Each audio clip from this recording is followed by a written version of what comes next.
Distinguished delegates, colleagues, and friends, I had wished to be with you today in Davos, but due to health reasons I am speaking to you virtually. My topic today is transition and traceability in the next decade. To take you on this journey, let me tell you two tales, both very real, both deeply connected to the future of our businesses, our communities, and our planet.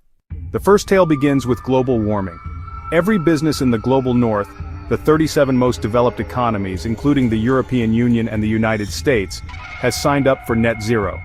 This means achieving zero emissions across Scope 1, Scope 2, and Scope 3. Scope 1 is direct emissions from factories, fleets, boilers. Scope 2 is indirect energy use, electricity, heating, cooling.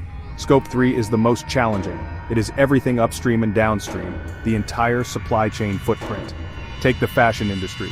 Brands like Levi's and H&M have pledged to reach net zero. They are already transitioning their Scope 1 and Scope 2 emissions through electric vehicles, virtual power purchase agreements, and LEED-certified buildings.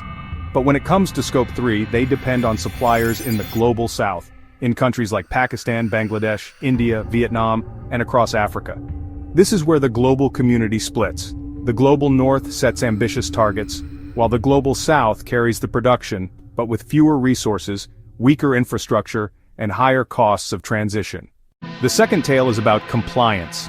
New regulations such as the European Green Deal, the Corporate Sustainability Due Diligence Directive, CSDDD, the Carbon Border Adjustment Mechanism, CBAM, and the Digital Product Passport, DPP, are reshaping global trade. These rules compel brands not only to report emissions, but also to disclose social compliance deep into their supply chains. Now the challenge, in many countries of the global south, gate-to-gate emissions are driven by fossil fuels. Integrating renewable solutions at SME level is not easy.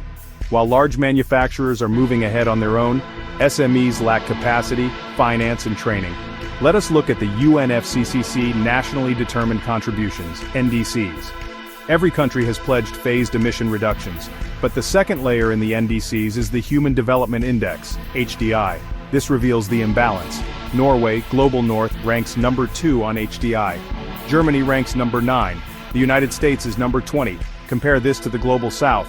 India stands at number 134, Bangladesh at number 29, Pakistan at number 64. Many African nations such as Niger, number 189, and Chad, number 190, are at the very bottom. This shows the structural divide. Countries with high HDI have the capacity to implement sustainability measures. Those with low HDI must first build that capacity.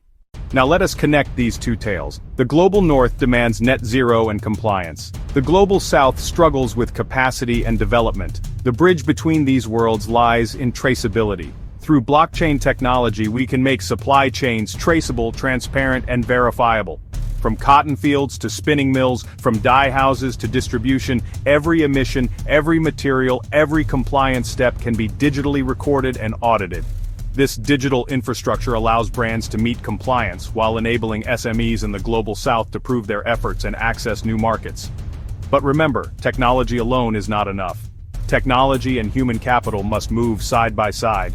Without building skills, without training SMEs, without lifting HDI through education and empowerment, the transition will remain incomplete. So, my message to you from afar is simple. The next decade belongs to those who can make their supply chains carbon neutral, compliant, and human-centered. Blockchain and digital traceability are the tools, but people are the true agents of change. Let us invest in both, in technology and in human capital, to build a future that is not divided between North and South but united in responsibility and opportunity. Thank you.